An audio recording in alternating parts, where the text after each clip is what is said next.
Projeto DNA Afetivo Camé Cairu, ele inicia em 2016. Então eu estava fazendo mestrado em arte e tecnologia e o Jocely estava fazendo a graduação de licenciatura em história. Então a gente se uniu para trabalhar com um projeto interdisciplinar e colaborativo que a gente pudesse estar ativando a cultura caigangue em meio a essas práticas em arte, né, utilizando das tecnologias emergentes. A ideia desde o começo, né, que a gente se conheceu com a colega Kalinka, a gente se encontra, né, se conhece já realizando algumas atividades, ela procurando conhecer o grupo que é o PET indígena da UFSM que eu participava, né, ali dentro a gente já tinha produzido alguns projetos, né, voltado à questão do povo caingangue. Eu trabalhava bastante em revitalização, né.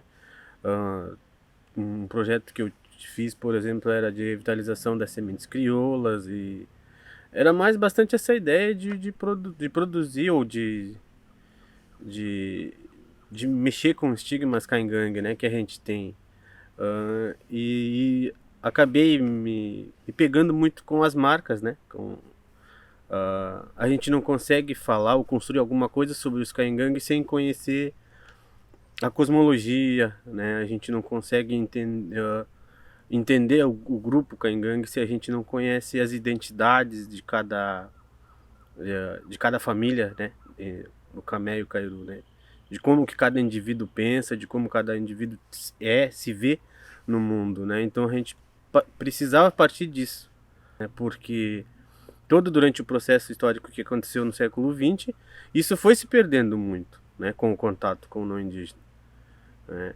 Foi deixado de se falar, né? Ou se falava em alguma forma que a nossa juventude ela já não estava mais pegando, vamos dizer assim, né? Então a gente tem que voltar a falar a língua da juventude hoje, né? Da nossa gurizada, e levar isso para eles, né? Dizer que isso é a essência do caingangue, né? Do ser caingangue, um completo. Ele tem que se entender, ele tem que se ver no mundo qual família ele é, né? Porque se ele não faz isso, ele não consegue se identificar. É uma pessoa sem identidade, vamos dizer assim. A gente percebe sim lá quando a gente vai lá pro Guarita que não é que as crianças tinham esquecido, as crianças tinham deixado de falar, né? É que não era instigado, né? Não é instigado, né? E eu já sou diferente, né? Eu fui criado de um jeito diferente, né? Eu fui criado de um jeito que os mais velhos sempre falavam, né? Para mim, quem que são os meus Iambreg, né? Quem que são os meus Leglê, né? Quem que é Camé, quem que é Cairu, né? Então eu fui ensinado isso. Agora as crianças novas elas já estavam perdendo esse processo, né? Principalmente pelo avanço e mudança da educação, né? Da escola. Principalmente com a inserção da educação infantil dentro das escolas indígenas, né? Muda um pouco disso, porque a criança na idade de educação infantil ela ficaria com os mais velhos, né? Com os avós. Então é ali que se começa a educação, né? Educação caingangue. E quando as crianças saem do cuidado dos avós, né? Eles vão deixando de se falar isso, né? Então cabe muito a gente, enquanto professor de história, a trabalhar isso, né? E é complicado a gente ocupar esse lugar do espaço do Cofá, né? Do mais velho. É muita responsabilidade, a gente tem que saber trabalhar isso. Então, Camé Cairu foi o que a gente usou para conceber todo o projeto até então. E primeiramente a gente começou a fazer oficinas na terra indígena do Guarita, quilômetro 3, que é a cidade natal do Jocely. E nessas oficinas era uma espécie de laboratório de criação audiovisual, que as crianças pudessem estar construindo narrativas digitais, manuseando com esses dispositivos móveis, né, os tablets, intervindo em fotos, desenhando, entrevistando, e tudo posterior a uma conversa com o Jocely, que é professor de valores caigangues, né, Jocely? E estarem produzindo em cima dessas marcas. Então, dentre dessas ações, se destacou o mapeamento que a gente fez na terra indígena do Guarita, sempre com apoio da escola. E nesse mapeamento se dividiram em grupos para entrevistarem, né, no território da aldeia as famílias camés e as famílias caurus, né? Então o que a gente buscou foi de instigar isso com as crianças, trabalhar, né, procurar saber aonde que estavam os parentes, né, onde é que estavam morando os Iambré, né, e isso a gente fez através de ir em casa mesmo perguntar, né, ir na casa do vizinho, ir na casa ali dos coleguinhas perguntar o que eles são, porque isso também instiga muito a eles a se conhecerem, né, porque a inserção da concepção não indígena de sobrenome, ele acabou que o Caingangue acabou de deixar de lado, de chamar o outro de Renglê, de irmão, né? Por conta do outro ter um sobrenome diferente, mesmo ele tendo a mesma marca, mesmo ele sendo camé com ele, né? Então ele já deixou de chamar o outro de Renglê, deixou de chamar o outro de Yambré. Isso também a gente não tem como culpar as pessoas, né? Porque isso é uma inserção da colonização, né? Da inserção de sobrenomes, né? Porque são sobrenomes, por exemplo, que ela não estão dentro ela não foi construída pelos Caingangue, vamos dizer assim. Ela foi inserida. E essa inserção, ela é um motivo de apagamento também, né? Que vem acontecendo. E a gente trabalhando isso, mostrando para as crianças que mesmo com sobrenome diferente, o essencial é se reconhecer como camé, o essencial é se reconhecer como cairu, e assim respeitar o outro. E depois a gente já começou a fomentar a ideia disso virar uma espécie de jogo, né?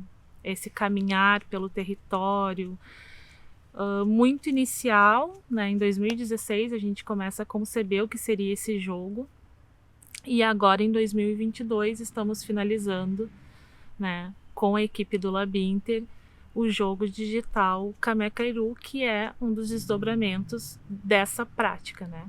Uma prática que já se vão quase 7 anos, é uma prática descentralizada, então acontece vários fazeres e também em que todos do grupo se apropriam do projeto para suas pesquisas, né? Então, interdisciplinar.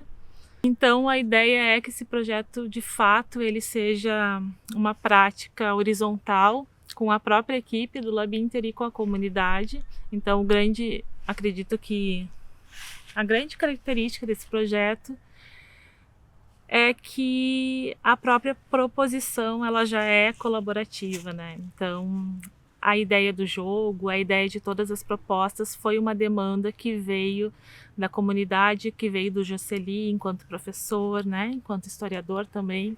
Então, essa demanda que vem do grupo, da comunidade e que então acontece se fazer, eu acho que é uma das grandes diferenças de outros projetos de colaboração. E esse material, dentro das comunidades, ele instiga isso, a gente trabalha isso. Isso é só uma parte do todo, né? Aí se a gente for entrar um pouco mais, a gente precisaria de muito trabalho, né? E a gente conseguiu, eu acho que, mesclar tudo isso dentro de um jogo que a gente fez, né? Porque quando a gente insere o Cuiã, o anciã, dentro do jogo, né?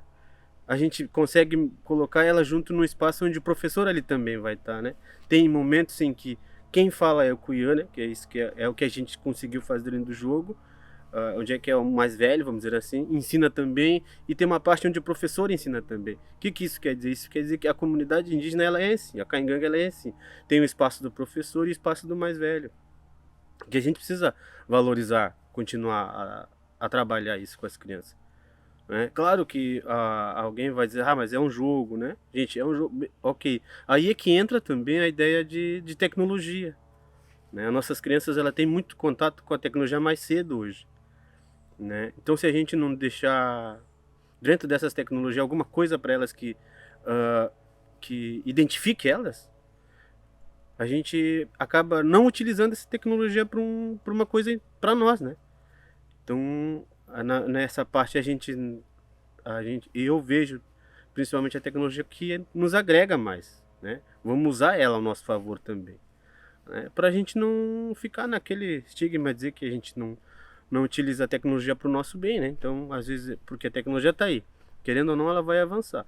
E a gente precisa usar ela, né? Para que as crianças conheçam, as crianças joguem. E dentro disso criar, que acabou criando e ficou e vai ficar um material para os professores, né? Para os professores não indígenas. Eu, como trabalhei muito, fiz muito palestra fora da aldeia, professores, né, relatando a dificuldade de material didático, né? Então a gente também acaba pensando um pouco neles, para que eles sigam o trabalho, né? Que a gente não precise mais ir na escola para dar essas palestras, né? Mas que eles se apropriem também disso, né? Claro que isso não resolve tudo o problema do desconhecimento da cultura indígena, né? Do desconhecimento da cultura caingangue, mas pelo menos ele faz um trabalho melhor, né? A gente deixa um ensinamento melhor para as crianças mais novas. E é isso que a gente pretende, né? Uma criança mais que vai crescer, vai entender essas diferenças, né, que existe dentro de uma gama inteira de povos, né? Porque o caingangue é só de dos 300 e poucos povos que a gente tem, e que vive sua cultura, tem os seus pensamentos diferentes, tem a sua visão de mundo, né?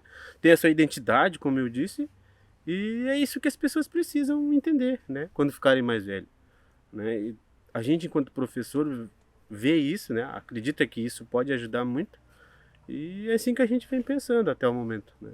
Atualmente, esse projeto, por meio do apoio da Lei Aldir Blanc, da Prefeitura Municipal de Santa Maria, a gente está no processo de implementação desse game em arte digital nas escolas não indígenas também.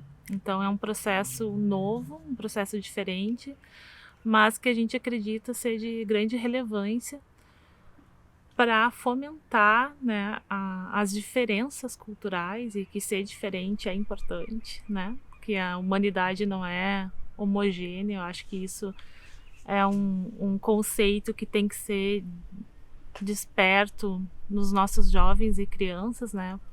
Para crescerem sabendo das diferenças e sabendo respeitá-las. Também como o jogo indo nas escolas, né? É uma forma de que os professores não indígenas também tenham ferramentas para trabalhar com as crianças, né? Ferramentas para falar da cultura indígena de um modo dinâmico, lúdico, né? E que ali tem todo o valor epistemológico, cosmológico da cultura, no meio de uma atividade que é o jogar, né? No meio da jogabilidade.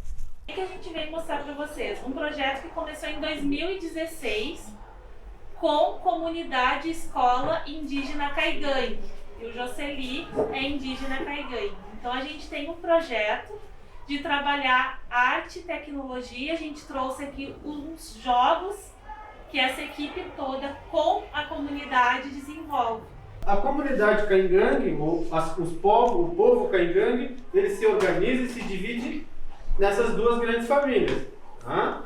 Vocês conseguem perceber? Aqui na escola tem várias famílias, né? Sim, né? Ó, você não é irmã desse, né? Não, né? Então vocês são várias famílias aqui diferentes. Tá? Lá na comunidade também é, mas o que a gente se reconhece lá? É nessas duas grandes famílias. Por exemplo, eu sou desse aqui. Essa é a minha marca. Camé. A gente chama de camé. Tá? Vocês podem dizer que é de listinha, vamos dizer assim. Tá? Isso, aqui lá é Cairu. O nosso mito de criação é que a gente surgiu num monte, né? Vamos dizer assim, no morro, né? Aquele ali saiu primeiro, ele sai na parte de baixo, e esse aqui sai na parte onde tinha barro. E ele vai ter que andar, né? Ele vai ter que se arrastar no barro, vamos dizer assim, e por isso que ele é mais fortinho, tá? Essa é a ideia. E aqui lá, como ele não se esforçou, ele é magro, né? Ele é mais magro, ele é grandão, né? Quando vocês forem para uma comunidade de caingangue, vocês vão olhar as crianças e dizer, olha, isso aqui deve ser isso, tá? Isso, e realmente vai ser. Tá? Se vocês chegarem e perguntar para eles, qual que é a marca da tua família? Eles vão mostrar para vocês, dizer, olha, essa é essa. Aí você vai poder analisar, tá?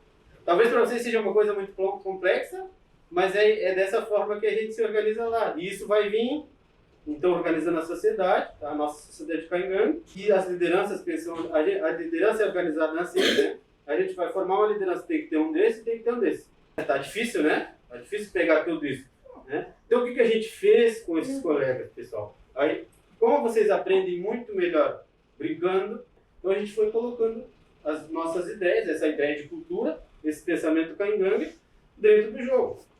Que é isso que vocês vão ver. Vocês vão poder ver depois a língua, como é que a língua é, tá? Como é que ela é escrita. Tá? Vocês vão ver dentro do jogo como é que se organiza lá na comunidade, como é que se organiza lá na aldeia, quem que ensina lá na aldeia, além do professor. Né? O professor ensina na escola, beleza. Mas e a comunidade, ela também ensina? Por exemplo, vocês aprendem só na escola? Não, né? Se vocês forem lá conversar, por exemplo, a história de vocês, aonde que vocês vão descobrir? Quem vai contar para vocês? Os pais, os avós, né? Os tios. Então, gente, é isso, tá? Tem uma educação, acontece educação fora da escola também. O mito Caingangue, ele não tem a imagem do Camé e Cairu, né? Diferente de outros povos que têm seus deuses, né? O Caingangue, ele não tem, não se criou essa imagem. Mas há uma imagem do Camé, do indivíduo Camé, né? Da pessoa Camé. Também há uma imagem do indivíduo Cairu. Então é isso que a gente pegou, né? Todas dentro do jogo as crianças elas têm essa identidade, né? Então uma coisa que a gente coloca dentro do jogo também é a menina dentro do jogo, né? Porque o mito Caingangue ele é construído em cima de dois seres masculinos, vamos dizer assim, né? E que a gente mudou um pouco, né? Colocou meninas ali, porque como eu disse, o mito Caingangue ele é ensinado em cima de dois seres masculinos, né? Mas a gente desmistifica isso, não. Como é que o povo vai se construir sem uma mulher, né? Cabe ao professor ou qualquer um que for usar, ao pai, né? Saber entender essas identidades e relatar para o filho, pro sobrinho, né? O professor para os alunos. E tá aí o material que a gente vai conseguir, eu acho que chegar mais para além, né? Do que a gente achava que não daria. Não, agora então a gente vai aprender jogando. Aqui dentro a gente vai ter jogo de memória, tá? As palavras, o quebra-cabeça, a pescaria, os números. Esses desenhos aqui, eles são feitos pelas crianças lá da nossa aldeia. Tá? Como o Jocely estava falando, os desenhos foram criados ali na comunidade, né? Então eu vou mostrar aqui para vocês. Quando a gente vai para lá, a gente faz as oficinas, né? Daí as crianças de lá, assim como estão vocês aqui, vão criando esses desenhos. Daí a gente pega esses desenhos que elas fizeram e fazemos só esse processo de digitalização para passar para a versão do jogo. Aí entra o meu trabalho e o trabalho do Bruno, que vai fazer a programação lógica desse jogo, e eu que vou fazer esse contorno um pouquinho mais forte, tal, para facilitar, né, quando a gente está montando o quebra-cabeça, para pensar que parte vai encaixando uma nas outras. Então isso é interessante para a gente pensar também, que muitas vezes a gente fala, mas ainda, como que a gente vai criar um jogo, tipo, mas tudo é possível, ainda mais por essa lógica coletiva, né, de trabalhar em conjunto, tipo, na escola, como as crianças, com a habilidade de cada um, o Jocely como professor, eu como ilustrador, o Bruno e a Elizabeth como programadores, todo mundo junto, a gente consegue fazer essa equipe e consegue criar um jogo assim. Bem, como o foco do projeto é transmitir a cultura, manter viva a tradição Caingangue para os mais jovens, eu busquei fazer o jogo para a maior gama de plataformas possíveis. As crianças vão poder jogar nos computadores, nas escolas, e também nos celulares e tablets nas escolas ou em suas próprias casas. Então, seguindo também uma ideia de que algumas famílias podem ter várias crianças e não ter dispositivos suficientes para todas as crianças, foi desenvolvido um jeito de que pudessem até 4 crianças, várias crianças, jogarem num mesmo aparelho e mantendo a própria identificação pessoal com o jogo. E aqui já são prints de outros mini-jogos que a gente vai acompanhar agora. Daí eu vou deixar passando aqui com vocês também o processo da criação dos personagens, que é interessante também para vocês verem como, por exemplo, quem gosta de desenhar aqui? Eu gosto, mas eu sou muito. Isso que eu te falo. Quem acha que não sabe desenhar ou que tem dificuldade? Aí que tá. Desenhar, assim como tudo, é uma questão de hábito. Então, quanto mais a gente treina, tipo, a mesma coisa a gente pensar se for um jogador de futebol ou até mesmo alguém que toca um instrumento. Quanto mais a gente treina, melhor a gente fica. E tipo, às vezes a gente vê um personagem como esse e fala, nossa, mas eu não vou conseguir desenhar assim. Mas tudo é um processo. Então aqui dá pra gente ver um pouco esse processo de criação dos personagens. Vocês vão ver que os primeiros rascunhos são bem ruinzinhos, sabe? São realmente coisas assim, que primeiro a gente não consegue acertar o conceito desse personagem de uma vez. Então é normal, às vezes, quando a gente vai desenhar, achar que ainda não tá bom, mas aí a gente tem que insistir, e sempre repetindo e fazendo de novo. E aí nesse processo a gente vai ficando cada vez melhor e gostando cada vez mais de desenhar. Como a identificação pessoal é algo muito importante nesse jogo, e existem dois grandes grupos, duas marcas na cultura Kaigan, que é o Kame e o Kairu, a gente tentou transmitir isso de uma forma com que as crianças se identificassem bastante com o jogo. Então, logo no começo do jogo, já possui a escolha de sua marca, se é o Kame ou o Kairu, do seu gênero, e essas escolhas, elas impactam muito no jogo, tanto no visual, como, por exemplo, dia ou noite, ou ao decorrer do mapa no mundo 3D, essa escolha impacta na fluidez, como o jogo vai se comportar. Seguindo esse objetivo de transmitir a cultura, os ensinamentos, ao decorrer do mapa 3D, o jogador pode também encontrar alguns minijogos que vão passar esses ensinamentos para os mais jovens, para os jogadores. Como é o exemplo do quebra-cabeça, que foi desenvolvido junto com a comunidade nas escolas. As crianças desenharam e a gente pegou o desenho das crianças para usar no quebra-cabeça. Então, além do tema já ser da cultura Kaigang, ainda são os desenhos das crianças. Isso é importante para que as crianças se identifiquem mais com o projeto e elas possam ver o próprio trabalho no jogo como elas realmente fazem parte disso. Então, além do quebra-cabeça, também tem o jogo das palavras, também com o desenho das crianças, onde tem imagens de animais e o jogador assimila as letras que formam a palavra em Kaigang. Assim como também tem o jogo da memória, que o jogador precisa assimilar a figura de um alimento da cultura Kaigang com a escrita do alimento em Kaigang.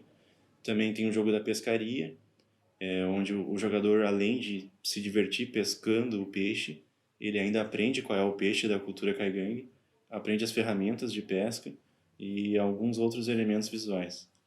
Ainda seguindo essa ideia de minijogos, durante uma interação com a comunidade, me foi falado sobre o minijogo dos tigres, que eu achei muito interessante, porque é um jogo já bem conhecido, característico na cultura Kaigang, onde as crianças jogam muitas vezes fazendo o tabuleiro com um graveto na terra e alguns grãos, como milho e feijão. E ele é um jogo que ele transmite a ideia de cooperatividade. É um jogo de tabuleiro entre dois jogadores que vem como uma boa oportunidade de interação entre as comunidades. Então agora, na sua versão virtual, além dos jogadores poderem jogar juntos no mesmo dispositivo, eles também podem jogar através da internet, possibilitando uma interação entre aldeias, que é algo que ainda não havia ocorrido. E também é a primeira vez que está sendo feito esse jogo dessa forma na sua versão digital. Então foi uma boa oportunidade para agregar esse valor de cooperação e fixar essa tradição para o projeto. Já sabe todos os números? Sim. Que número é aquele ali então? Né? Mas sabe como é que a gente fala lá na nossa língua? Ali está escrito 1? Não, né? Aqui, ó. Ah, pessoal, lá na nossa comunidade, na nossa língua Kaigang, a gente fala pir. Pir. Aonde que está o pir ali? Ali. Segundo. Segundo, isso. Vamos lá, olha ali, ó. Segundo. Beleza. Esse gnor é o milho, tá? Milho aí. Aí. Esse é o último. Esse ali é o cacané. Aí. Ele é o peão. Aí. Tá, mas Deus, ele tá ouvindo? Não... Ai, não, não quero. E o B é a pitanga, tá? É um jogo de terceira pessoa. Viradas. Se jogo ele caçar, né? Olha aqui, ó. Preste atenção lá.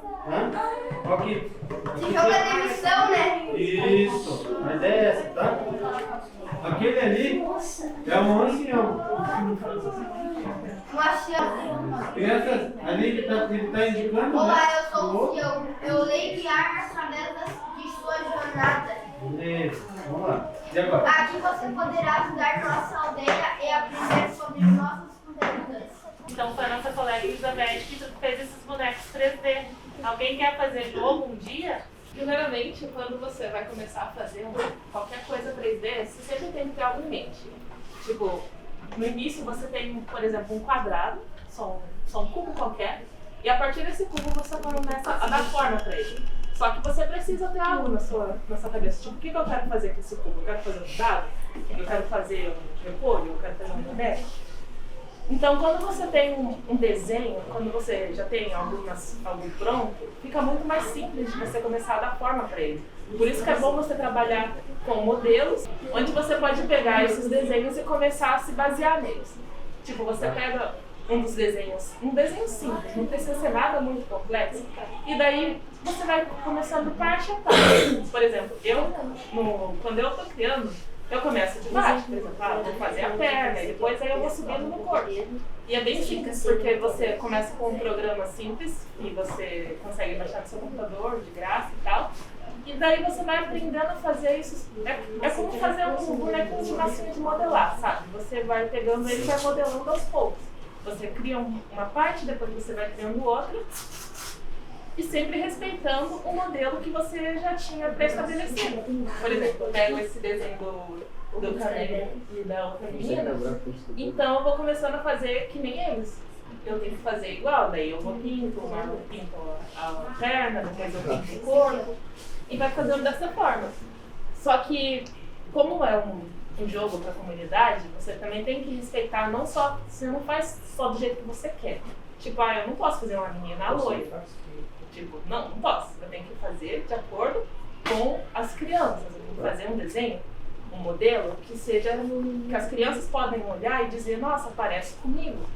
Então, por isso que é importante que você também esteja próximo da comunidade, porque você consegue recebendo o feedback dela. Você consegue receber, tipo, não curti muito, acho que eu tinha que ser um pouquinho mais alto. Não, acho que a pele tá um pouquinho clara. Então daí você vai adaptando as coisas que você vai fazendo para que fique mais parecido com a realidade deles. Botar o dedo assim. Esse é chocolate. Isso aí é ferro. É com morango.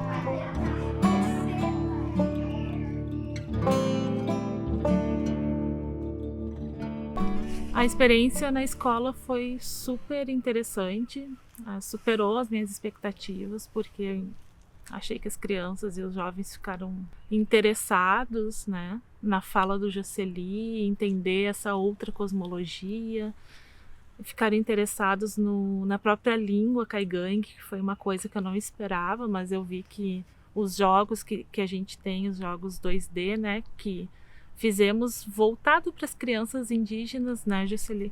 O quanto isso foi interessante em perceber que as crianças não indígenas queriam aprender, de certo modo, falar o caigangue, né, ou entender o que estava em caigangue. Então, nesse sentido, superou as minhas expectativas, né? Ver o quanto surgiu o interesse desses jovens com o projeto que a gente estava apresentando. E a ideia da oficina de hoje é criar os sons que a gente vai trazer para dentro desse jogo. E aí agora, pessoal, eu pergunto para vocês assim, pensando em jogo, também pensando em desenhos que a gente assiste, Vamos imaginar que um personagem está caminhando aqui no chão de madeira. Tu acha que esse som é feito como no jogo? Normalmente, tipo, o som de tudo que a gente interage, o som de, por exemplo, tem a parte ali da colheita, que ele vai pegar, né, ali fazendo a colheita em si, fazendo ali com um somzinho de galho. Todos esses sons, eles são feitos de forma manual, de forma externa. Por exemplo, a gente pode ver o jogo, ver o personagem caminhar, ver o personagem interagir com as coisas, e a gente grava esses sons manualmente. E ao ver os artistas de Foley trabalhando, fica evidente o quanto esse processo envolve a criatividade.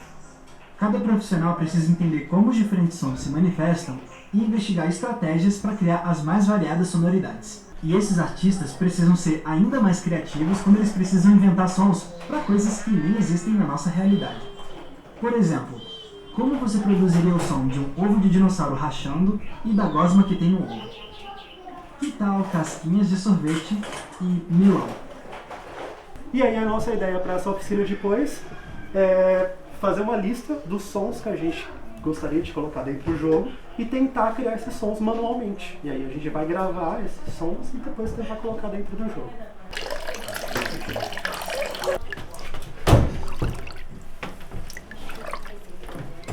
Entendeu? Isso. Pode separar lá. Olha ele faz.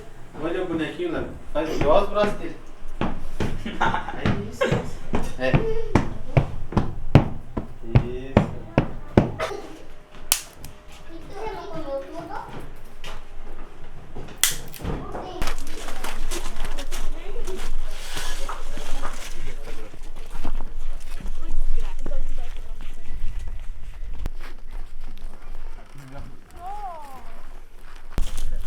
Mas é bem pequenininho. Aí teria que tirar, tipo, essa aqui tá perfeita, ó. Sim. Essa.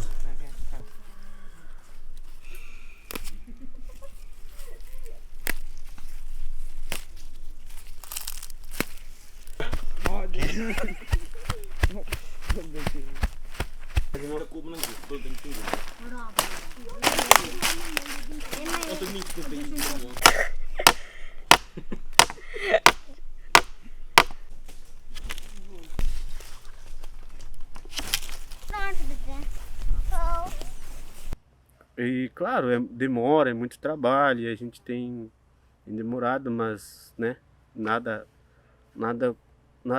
tudo o que dá certo não sai de uma hora para outra, né? Isso é demorado, isso é pesquisado, isso é trabalho, né? A busca para a gente, eu mesmo não errar, né, do que eu falo, do que a gente colocou dentro do jogo, é uma pesquisa também que eu tive que refazer tudo de novo, né? São coisas que eu já sabia, mas eu precisava comprovar, eu precisava entender, eu precisava conversar com os mais velhos, né? E conversando também com os próprios professores indígenas, dizendo, olha, o que vocês acham, né? O que acha disso? E a gente vai tirando o que é bom, o que é ruim, o que dá para corrigir. E assim a gente vem fazendo, né? Procurando ocupar os espaços, né, que a gente consegue, né? E mesmo com dificuldade a gente vem continuando, né, trabalhando e agora a ideia parece que ela está mais visível antes, né? Porque quando a gente falava antes de a gente vai criar um jogo que as crianças consigam se enxergar, que as crianças consigam fazer as atividades ou entender o que uma atividade que o Caingangue faz, ninguém acreditava que poderia sair, né? E hoje a gente já tem um material mais palpável, vamos dizer assim. As oficinas, né? A gente trata, né, enquanto as pessoas que estavam realizando o projeto como oficinas, né? Mas para as crianças era mais, por exemplo, um dia de descobrir, né? Um dia de descobrir mais sobre as identidades delas mesmo, né? Porque todas as vezes que a gente dizia que a gente ia para uma escola, as crianças já estavam esperando nós lá 1 hora, 2 horas antes, né?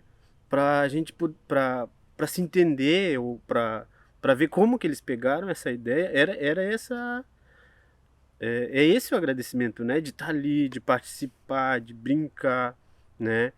E a gente trabalhando com eles e brincando, ou indo, conhecendo, anotando, assim eles foram se reconhecendo, né?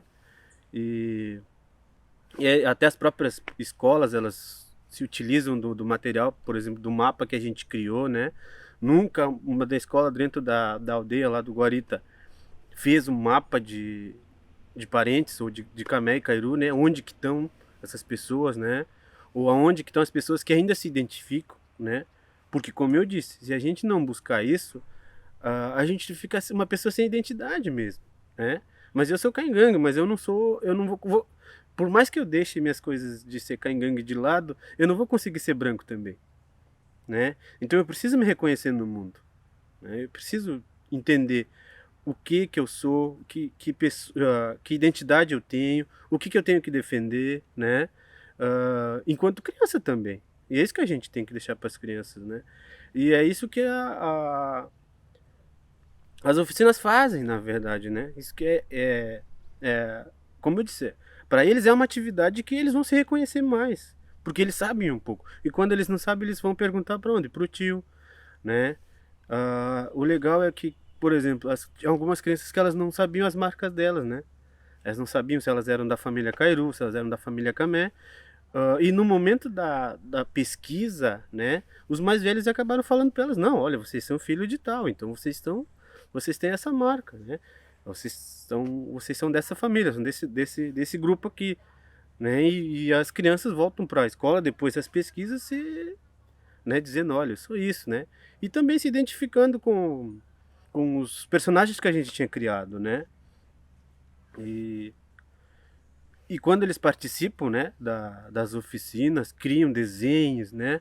As marcas aparecem nos desenhos deles, né? Os bonequinhos que eles pintaram, a maioria deles carregam as pinturas no rosto. Então, como eu disse, a gente conseguiu instigar neles o reconhecimento de sua identidade mesmo, né? Então, desde o próprio começo das oficinas, a gente já vinha mexendo isso com as crianças, né? Ele não é uma coisa aleatória, vamos lá ver o que se vai dar certo ou não vai dar certo. Ele deu certo, né? Hoje as crianças que participaram com nós, elas são pré-adolescentes, né? Que sabem, que se entende hoje a sua cultura, né? Que sabem qual pintura corporal vão usar em eventos, né? Então, a gente fez um papel. A gente está fazendo um papel, todas as oficinas que a gente faz, seja ela na aldeia, ou seja ela na escola não indígena, né? Na escola não indígena a gente deixa um resquício, tanto de pergunta, mas também de perceber que existe uma gama de grupos diferentes, de povos diferentes, né? E no local não indígena, né? Onde, como eu disse, há uma necessidade muito de material didático para trabalhar isso, né? E a gente trabalha, acho que a forma que as crianças abordam na escola não indígena é realmente a necessidade que se tinha de ter um material desse porte, né? Porque realmente eu entendo também a dificuldade dos professores, né? De se trabalhar com esses temas aí. Mas quando a gente chega, quando a gente explica, quando a gente vai falando aquela coisa que era distante, as crianças atualmente, né, o que eu digo para elas é que quando agora elas vão para a rua, quando elas verem um indígena, seja ele caingangue ou guarani, entendam que ele só tem um pensamento diferente, a cultura dele é diferente, ele só tem uma língua diferente, mas que ele é criança também, né? Que se quiserem brincar junto, podem brincar junto, né? Se respeitando cada um sua diferença. Eu acho que isso é que agrega mais para eles, né? Para a vida deles futuramente, né? De respeitar o diferente, respeitar o próximo, né? Por ele ser diferente. E falta isso muito hoje, né? Na nossa sociedade, né? O respeitar o desconhecido, vamos dizer assim. Então a gente, cada oficina, eu acredito que se deixa ou uma pergunta a mais, que se quiser vai pesquisar em casa, né? Ou que realmente consiga responder as dúvidas que eles tinham, né? De dizer, mas eles, por exemplo, a dificuldade ou o que a gente vê em muitas das escolas não indígenas é que eles ainda existiam aquele estereótipo do indígena pelado, né?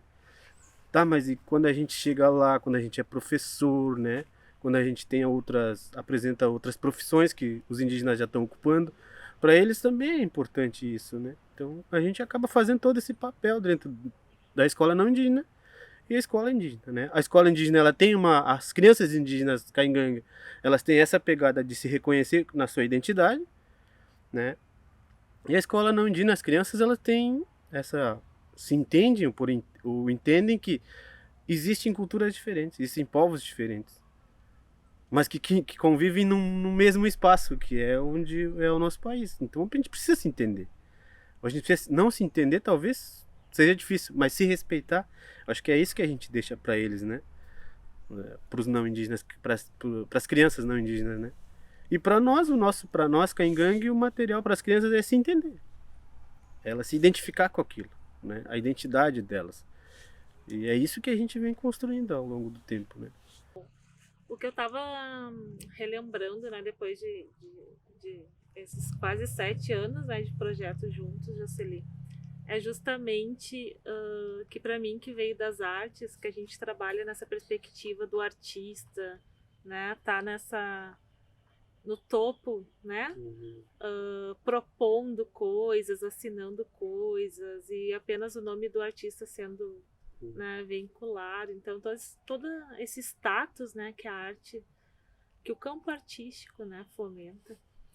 Eu penso do quanto essa experiência de trabalhar com colaboração e tentar me abrir ao máximo para isso foi importante, porque lá no início, que a gente começou a montar as oficinas, a colaboração era muito eu e você, né?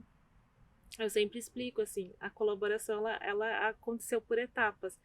Eu, o Jocely, e o Jocely representava toda uma comunidade. E depois tu, né, ia conversar com as lideranças, com a comunidade. Então, assim, a minha proximidade sempre foi contigo. E eu respeitava isso.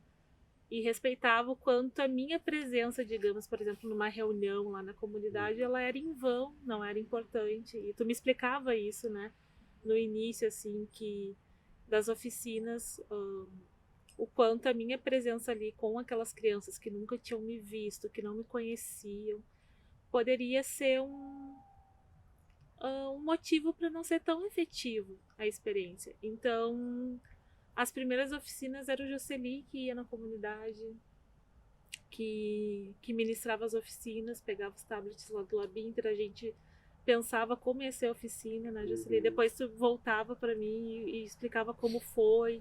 Aí a gente trabalhava junto com aqueles materiais. E essa questão desse tempo, né, das relações, até gerar confiança, eu acho que essa experiência do projeto, ela é para a vida, né? Eu acho que ela me traz uma experiência para a vida toda, para outros projetos, para trabalhar com grupos, comunidades. Eu acho que foi um aprendizado que eu não encontraria apenas na teoria, né?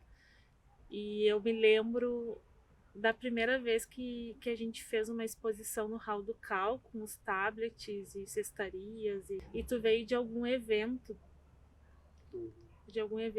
indígena, não? Qual que era o nome? O terceiro encontro da Serra do Santo. E tu até veio com vários presentinhos, porque tu tinha ganhado uma das melhores apresentações, né? E aí tu chega assim, nossa, vamos lá pro Guarita que o pessoal tá esperando vocês, né? Os jovens, as crianças querem ver vocês. Então, aquele para mim foi um evento super marcante, que eu pensei, nossa, olha, tipo, tudo no seu tempo.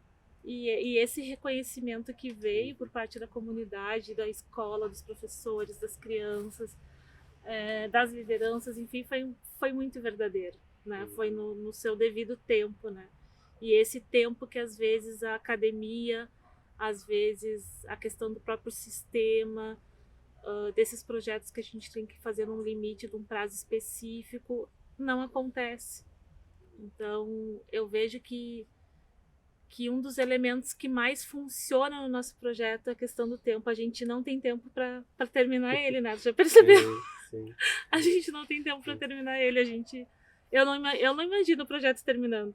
Então eu acho que isso é uma das maiores riquezas assim do nosso trabalho. E ele vai ganhando, né? Cada vez mais temas pra gente trazer e tal. Até eu mesmo tive que buscar um pouco dessa concepção de arte, né, do não indígena e tal, né, dos conceitos que se trazem, né, E tentar entender também, claro, dentro da nossa cultura caingangue, o que se poderia parecer com isso, por exemplo, né? E tem muito, né? O próprio artesanato, ele é uma expressão, ele é uma ideia do caingangue dizer, olha, eu sou cairu, eu sou camé, né? Porque o artesanato ele é feito diferente de cada grupo, né? Tem vamos dizer assim, a construção dele é diferente, né? E isso nada mais e menos que é uma expressão, né? Uma expressão de um povo, né? De como que ele se identifica, né? De como é que ele vai fazer o artesanato dele, né? Mudou muito por conta do próprio mercado, né? A ideia de vender, mas a essência do diferente, da identidade ainda permanece. E muitos dos mais velhos, os avós que produzem ali o artesanato para si, né? Que se deixa lá dentro da casa dele, aquilo é para ele, aquilo identifica ele, por exemplo, né? Então é a mesma coisa que tu produzir uma arte para você e deixar dentro da tua casa para ser bonito, né? Então é isso que ou cria uma outra arte para vender, vamos dizer assim, né? Claro que não deixa de ser uma arte, porque você está produzindo, você tem uma técnica, né? Você tem um jeito de fazer, né? Você tem um cuidado com o material onde tu vai tirar, um processo inteiro, né? E eu fui também entendendo dentro da cultura caingangue como é que seriam essas representações, né? Que chegassem próximo ao debate ou que parecesse o que o não indígena chama de arte, né? Um material que precisa ser visto de um grupo, né? E a gente vai andando, né? Vai cada vez mais pegando coisas que a gente consiga inserir dentro das nossas ideias para mostrar para as pessoas, por exemplo, o que se é uma identidade também, né? E eu acho que essa é a essência do que a gente tem trabalhado, né? De entender o outro, como você disse, né? Entender o tempo do outro, né? Até porque as comunidades indígenas, elas estão em outro dia a dia, né? Elas estão realizando isso, elas estão realizando suas tarefas também, né? E vai lá entre meio todas essas tarefas que eles fazem, ou os problemas da comunidade, vai estar lá nós falando sobre as marcas, né? Exatamente. Então a gente precisa também entender, ter um momento certo, né? De conversar com as crianças, né? De respeitar também que as crianças elas vão fazer alguma coisa por uma hora e depois vão brincar. As nossas propostas sempre foram bem interessantes para eles. Por quê? Porque ela trazia uma coisa nova, né? Diferente, uma pegada diferente, vamos dizer assim. Mas que era uma coisa que, aonde eles fossem falar na comunidade, as pessoas mais velhas, elas iriam saber falar para eles, né? E isso interessava muito para eles. Então, a forma que a gente foi trabalhando, entendendo, respeitando as crianças, eu acho que isso é o essencial, né, que ficou. As amizades que foram construídas ao longo do processo, o que vão ser construídas também mais para frente, é sempre respeitando isso, né? Eu acho que isso é a essência de quando tu vai trabalhar com qualquer povo indígena, né? Ou com qualquer grupo, né? Respeitar o seu tempo, respeitar o seu espaço. Praticar a ética, né? Isso, praticar. E isso realmente, pôr a ética em prática ali, naquele momento ali, né? Porque eu sempre costumo dizer, costumava dizer quando eu estava estudando, é que quando você vai na casa do outro, você respeita o tempo dele, né?